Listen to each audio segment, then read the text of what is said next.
Two small human girls stepped through the door. Their boots made soft, wet sounds on the floor.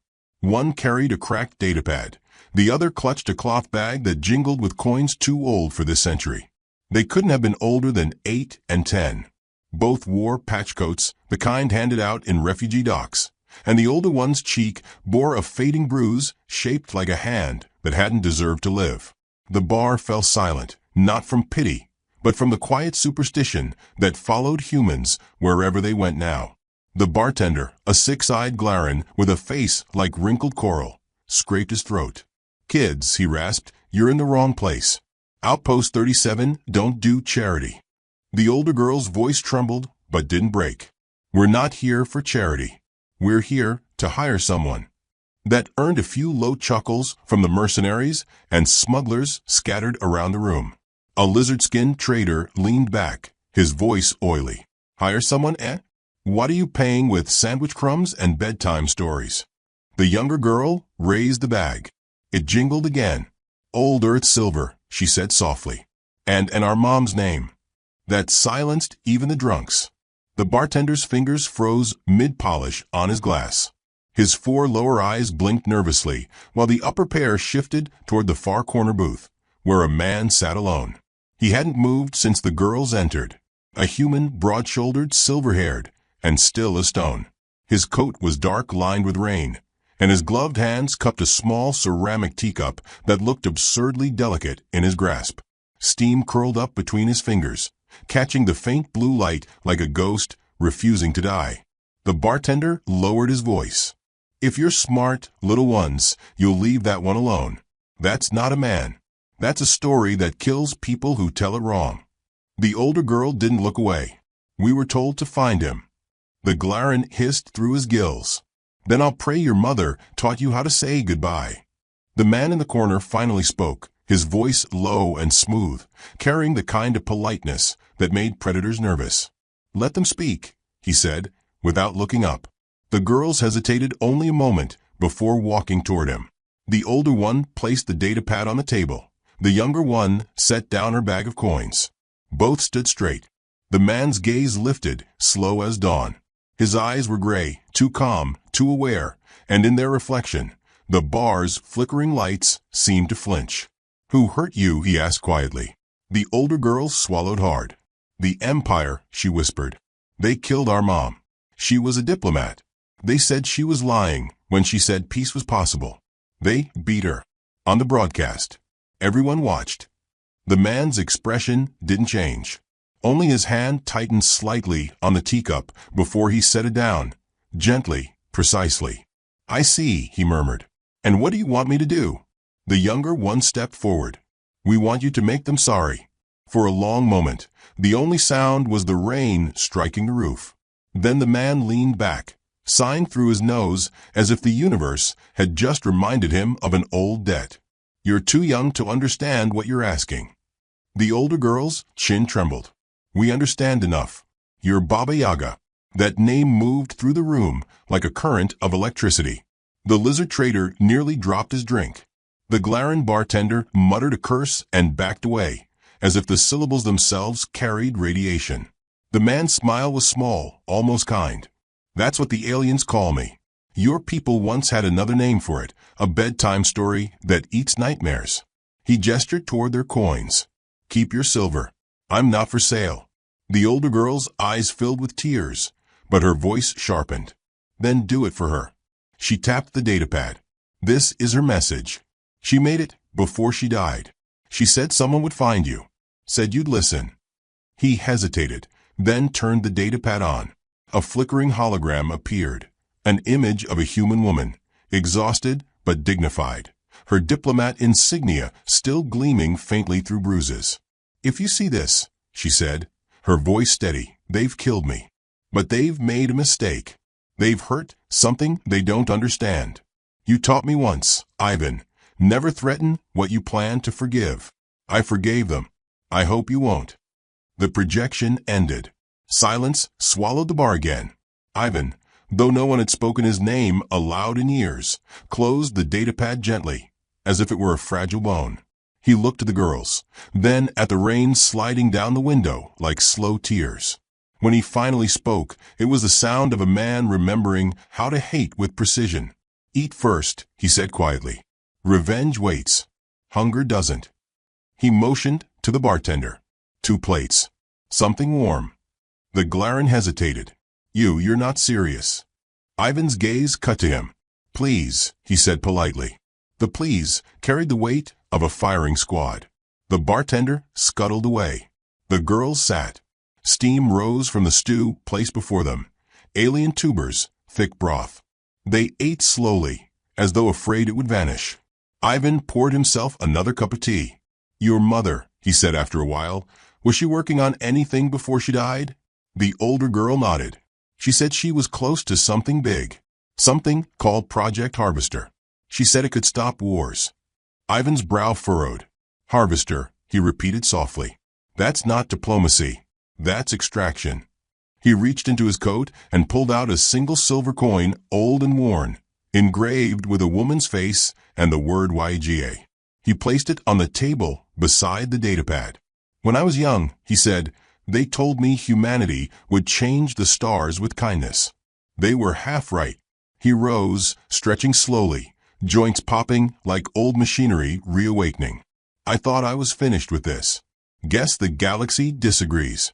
The older girl looked up at him with wide, uncertain eyes. "Does that mean you'll help us?" Ivan slipped the coin back into his pocket. "It means I'll remind them why they stopped saying my name out loud."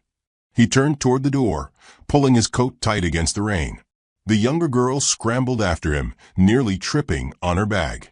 "Wait. Where are we going?" He didn't look back. "To find the first man who ordered your mother's death. Then we'll see who remembers mercy." The bartender leaned over the counter, voice shaking. "You can't go against the Empire. That's suicide." Ivan paused in the doorway, the neon light catching on his silver hair. "No," he said. "Suicide's when you try to fight something you don't understand." "I understand perfectly." As he stepped outside, thunder rolled across the clouds like drums of an ancient war. The girls followed him into the storm. Behind them, the patrons whispered to each other in disbelief. One old soldier murmured, "He's real. Baba Yaga's real." The Glaran bartender wiped sweat from his brow. "He was drinking tea," he muttered. "Tea before killing gods." Outside, the wind howled around the landing docks, carrying the scent of ozone and fear. The girls trailed close behind Ivan, their small hands gripping the edges of his coat. "Sir," the older one asked softly, "why did you come here? You could have gone anywhere." Ivan's answer was barely audible beneath the rain. "Because peace was her idea. But vengeance, that's mine." He looked toward the dark horizon, where the Empire's insignia glowed faintly from a passing patrol ship. His reflection shimmered in the puddle beneath his boots, gray eyes, a faint smile, and the faintest tremor in his hand. Not from fear, but from restraint. He knelt down, so he was eye level with the girls. "You shouldn't have to see what's coming," he said gently. The younger one wiped her nose. "Then don't make us watch. Just make it stop." Ivan smiled again, sad and sharp. "That's the most human thing I've ever heard." He rose, pulling a small comm from his coat and pressing it once. Somewhere across the outpost, a dormant ship engine roared to life. The neon reflected off the rain in long, trembling streaks of blue and red as they walked toward the docking bay. The two girls, small and determined, and the man every empire once promised their soldiers would never meet. As they disappeared into the storm, the bartender whispered a silent prayer, not for the children, but for the Empire.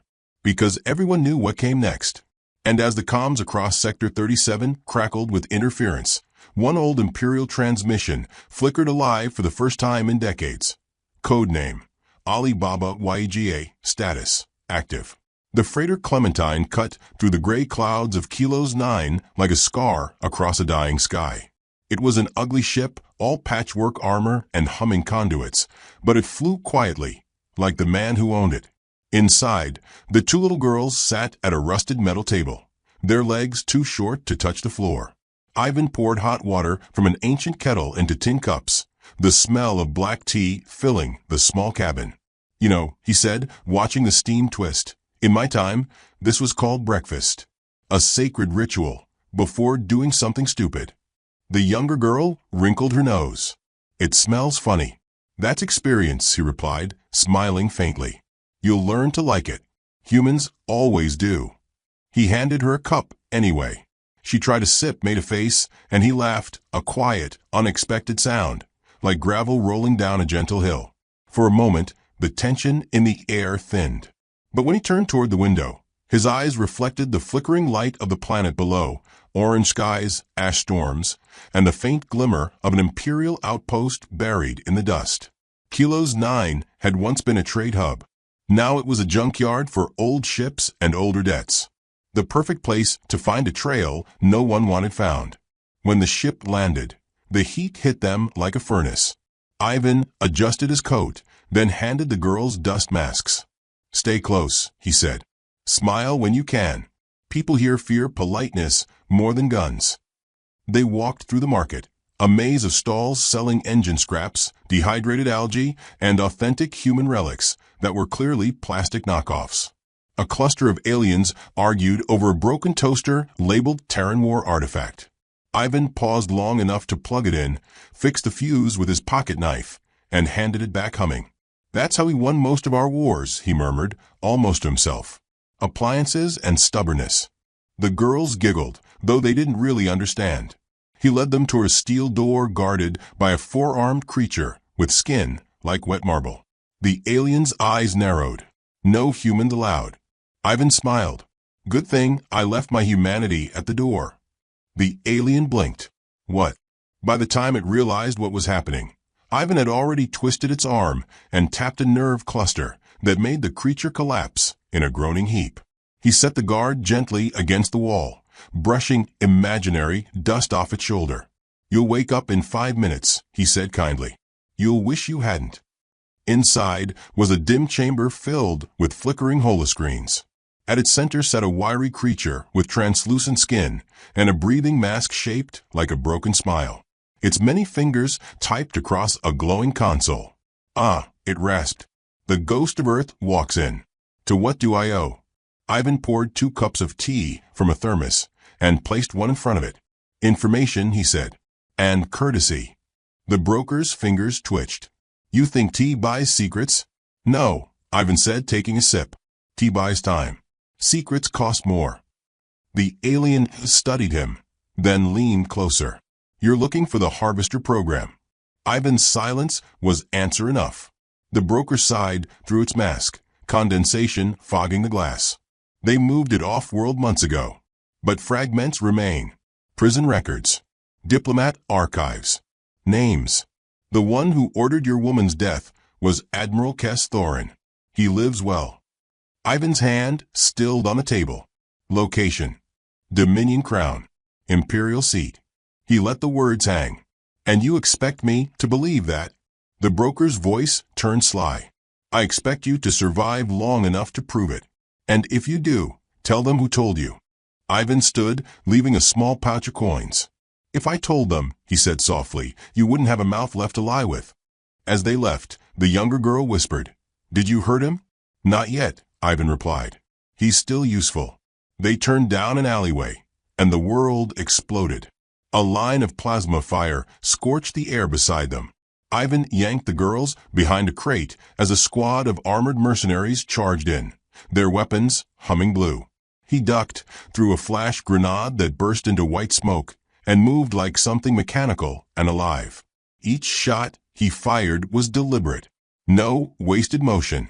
No wasted breath. The mercenaries fell one after another, their armor dented with surgical precision. One tried to crawl away, wheezing, You're supposed to be dead. Ivan crouched beside him. I get that a lot. He plucked the comm from the alien's belt and scrolled through intercepted orders. Hired to intercept me, he muttered. And the bounty's been doubled. By who? The older girl asked. He glanced up at her, his expression unreadable. Someone who doesn't understand mercy. They boarded a hover truck to escape the burning market, its cracked windshield reflecting the rising flames. The girls huddled beside him, trembling. The younger one whispered, You didn't have to kill them all. Ivan looked out over the wasteland. That's where you're wrong, he said quietly. Mercy doesn't mean sparing the guilty. It means choosing when to stop. The silence that followed was heavy and strange. As night fell, they made camp in an abandoned hangar. The girls slept curled together beneath a thermal blanket, the hum of a power cell their lullaby. Ivan sat nearby, cleaning his sidearm with ritual care. His face was calm, but his eyes carried the weight of every ghost in his blood. He replayed the diplomat's last message in his mind, the softness in her voice, the faint smile even as the bruises bloomed. She believed the universe could be persuaded by kindness. He had believed her once, until the day they broke her. A metallic chirp pulled him from his thoughts. A small recon drone floated from his pack, its sensors blinking. "Report," he ordered softly. The drone projected an image. Admiral Thorin, smug and unscarred, laughing on a yacht surrounded by alien officers. His glass was filled with golden liquor. On the side of the vessel, glowing in arrogant letters, was the emblem of the Harvester Project. Ivan exhaled slowly. "He's celebrating," he murmured. "He thinks it's over." The drone beeped again, displaying a secondary file. Surveillance audio. A voice, Thorin's, boasting. The human envoy experiment was successful. Their empathy patterns will fuel the next phase of control. Ivan's grip on the drone tightened until its casing creaked. He released it before it shattered, setting it gently back into its dock. The older girl stirred. "Did you find him?" "Yes." "Will you kill him?" He looked at her for a long time before answering. "I'll show him what mercy feels like from the other side." Dawn came gray and cold. They left Kilos 9 under cover of the dust storms, the Clementine rattling, but steady. As the planet shrank behind them, Ivan activated a private channel, a signal encoded in the language of the dead. "This is Yaga," he said. "Reactivate the ledger." Static answered, then a woman's voice, aged but strong. "You shouldn't have come back, Ivan." "Didn't have a choice," he said. They broke the truce. A long pause, then, coordinate sent. "But if you go for the crown, you won't come back." He smiled faintly. "Good thing I already left." The transmission ended. The girls sat in the cockpit, watching the stars slip by. The younger one leaned against him, exhausted. "Are you angry?" she asked. Ivan took a moment before answering. "No," he said. "Anger's noisy. This is quieter, heavier. It lasts longer." She nodded sleepily, as though she understood. When they reached the orbit of Dominion's outer moons, Ivan powered down the ship and stared at the faint silhouette of the Imperial capital. A ring of light, vast and terrible, glowed against the void. "Dominion crown," he whispered, "where mercy goes to die." He reached into his pocket and turned the old silver coin between his fingers. It glinted once in the cockpit light, catching the reflection of the two sleeping children beside him. Then the ship's console flickered. A new transmission override appeared, encrypted, Imperial grade. 3 words pulsed on the screen. "Welcome back, YEGA." Ivan stared at it, his jaw tightening. For the first time in years, he whispered a prayer, not for himself, but for whoever had sent that message. Because somewhere inside the crown, someone still remembered his name. And they were smiling. The Dominion crown floated like a jeweled noose around a dying sun. Its towers reached outward in gleaming arcs, glistening with the arrogance of 1,000 conquered worlds. Ships drifted in lazy formation, Imperial patrols, merchant haulers, and the thin silhouettes of pleasure barges for the ruling class. From afar, it looked like a crown indeed. Up close, it reeked of blood polished into ceremony. Deep within its core, the Council of Species assembled. 10 beings from 10 civilizations, each wearing an expression that ranged from superiority to fear. Their chambers shimmered with transparent walls overlooking the planetary rings. The air hummed with mechanical hymns from the Imperial AI choir, voices engineered to sound benevolent and godlike. Grand Chancellor Rovan, tall and silver-scaled, slammed a claw against the table. "This human anomaly is no longer a rumor. He's dismantled 3 garrisons and assassinated an admiral in less than 2 cycles. This is terrorism, and it threatens order itself." The Inari delegate, her feathers trembling faintly, whispered, "Or justice." Perhaps your empire forgot the meaning of both. Laughter rippled among the council. Rovin's eyes burned gold. Justice? You call the slaughter of officers justice? Only if they were innocent, murmured a voice near the back. It belonged to a fragile-looking species, gray-skinned and wide-eyed, whose worlds had once been human allies before being liberated by the Empire. But perhaps the humans are teaching us what innocence costs. Rovin hissed, slamming a talon into the table again. Enough philosophy. Deploy the execution fleets. And a nervous officer interrupted, her voice breaking through static. Sir, we already did. What? They were intercepted. The chamber fell silent. By what? The officer swallowed. By cleaning drones, sir. They exploded. The pause was so long it hurt. Then came the ripple of disbelief. The Chancellor leaned forward, his throat trembling. You're telling me the most advanced fleet in the galaxy was destroyed by janitorial devices? Yes, sir. Human-modified. They broadcasted a message just before impact. A single phrase, be kind. Be deadly. Half the council laughed. Half stared in horror. The AI choir shifted tones, trying to interpret the phrase through logic algorithms, failing miserably. Rovin's teeth bared. They mock us. These savages. These. A distant explosion trembled through the station. The lights flickered. Sirens wailed. The ceiling rippled as if the very air had flinched. An aide screamed, security breach. Docking Bay 12. The council chamber sealed itself automatically, but Rovin could already see it in their eyes. The whisper of panic, the old memory none of them wanted to admit. Humanity, the species that refused extinction like a bad habit. Far below, in the guts of the station, Ivan walked through smoke. His boots echoed against steel grates, soft and methodical. His coat fluttered around him like a shadow trying to keep up. The girls followed behind, clutching small packs, their eyes wide with terror and awe. The corridor lights flickered red. A squad of drones hovered into view, weapons charged. Ivan raised his hand, calm as still water. Identify yourselves, one barked. Maintenance crew, he said pleasantly. Someone made a mess upstairs. When they scanned him, his ID flashed as Imperial Sanitation Department, Level 1 clearance.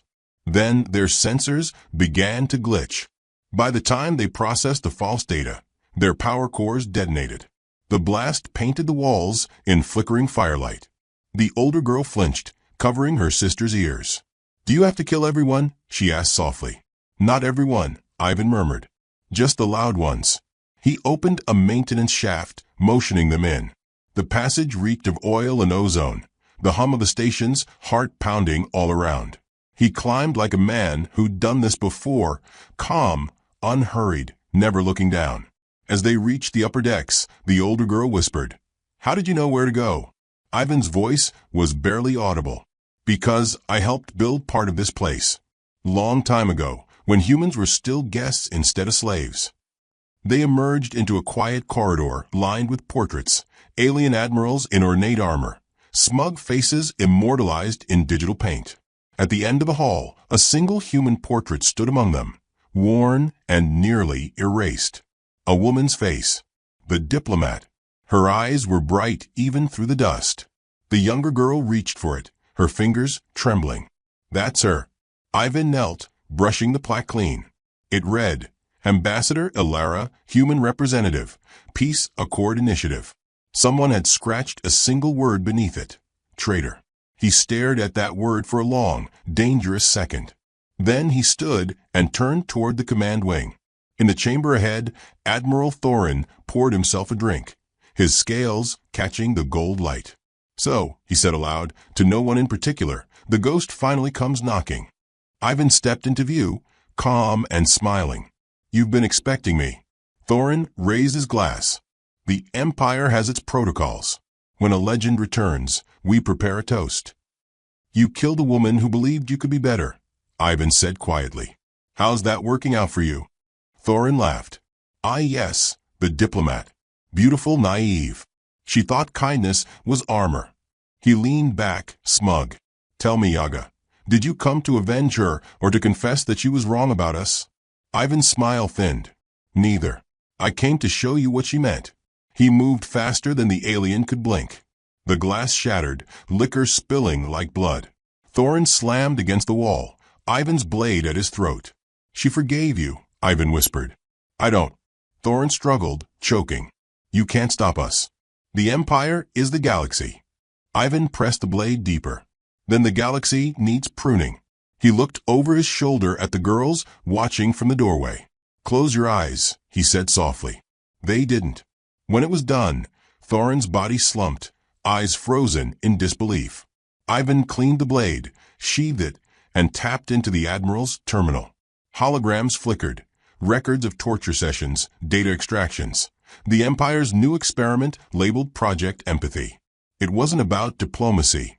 It was about weaponizing human emotion, turning empathy into a programmable tool for control. They hadn't just killed Alara. They tried to harvest her. The older girl stepped closer, her face pale. They were studying her? Yes, Ivan said quietly. They wanted to understand why humans cared, so they could erase it. He copied the files onto a single bullet and loaded it into his revolver. Now, he murmured, they'll understand the cost of learning. Outside, alarms howled again. Security forces were closing in. He guided the girls toward a maintenance bay overlooking the city of light sprawling across the crown. Far below, thousands of alien citizens walked the illuminated platforms, oblivious to the chaos above. The Empire's propaganda blared from holoscreens. Unity, order, obedience. Ivan gazed down at them, expression unreadable. They follow because they've never been shown another way, he said. So let's teach them. He planted explosive nodes along the glass walls, connecting them to a small transmitter shaped like a teacup. The younger girl frowned. That's your detonator? He smiled. Tea helps me think. The older one looked worried. What happens when it blows? He turned to her, his voice soft and deliberate. When this explodes, every screen in the Empire will see what they've done. Every citizen will know who they serve. Then they'll tremble, not because of me, but because of themselves. Footsteps thundered down the corridor. He crouched beside the girls. You're brave, he said. Your mother would be proud. Now, whatever happens, don't let them take your kindness. That's what they fear most. He pressed the detonator. The explosion tore through the glass with a flash like sunrise. Shards cascaded over the city like falling stars, and every holoscreen on every world suddenly flickered. Billions watched as files streamed live, recordings of Alara's death, her words, her smile, her defiance.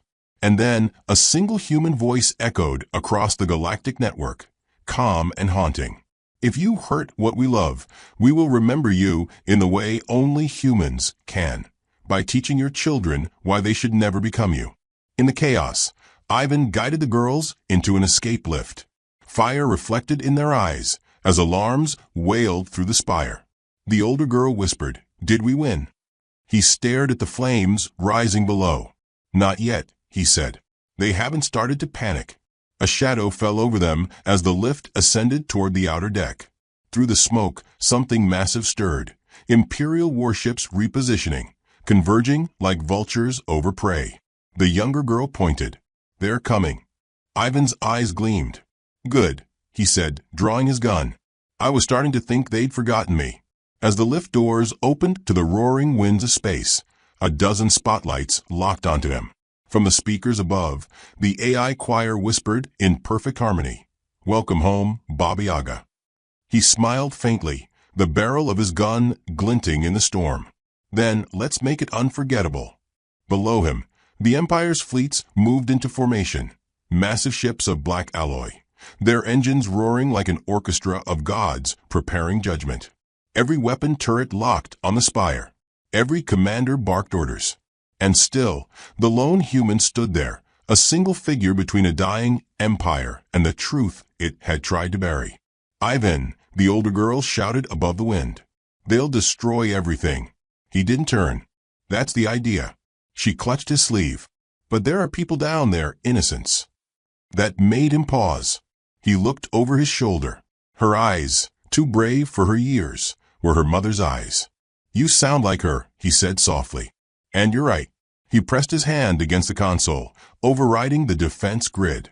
The Empire's own targeting systems flickered, confused. "We won't destroy them," he said. "We'll wake them up." The younger girl tugged at his coat. "How?" "By showing them who they serve." He keyed in the final command. Across the crown's thousands of towers, screens came alive, not with propaganda, but with the raw footage of their crimes. The harvester chambers. The human diplomats tortured in the name of progress. The laughter of alien officers drinking while others begged for mercy. Billions watched. On distant worlds, workers dropped their tools. Officers froze mid-command. Children asked why the humans on-screen were crying. And through the broadcast, a voice carried. Ilara's voice, soft and broken but defiant. "If empathy is weakness, then may the strong learn to kneel." Ivan closed his eyes as her words echoed through the void. "You still change the stars," he whispered. But the Empire was not done. A deep vibration shook the deck. From the clouds below rose the Judicator, the Emperor's personal dreadnought, its hull a cathedral of iron and flame. Over 1,000 guns aimed straight at him. On the bridge, the Emperor himself, an ancient being of pale crystal flesh, stared at the human with cold fascination. "Human," his voice boomed across the comm channels, distorted by static and pride. "You have defiled our holy seat. You dare parade your dead lover's shame before our children." Ivan's hand brushed the revolver at his hip. "Not shame," he said. "History."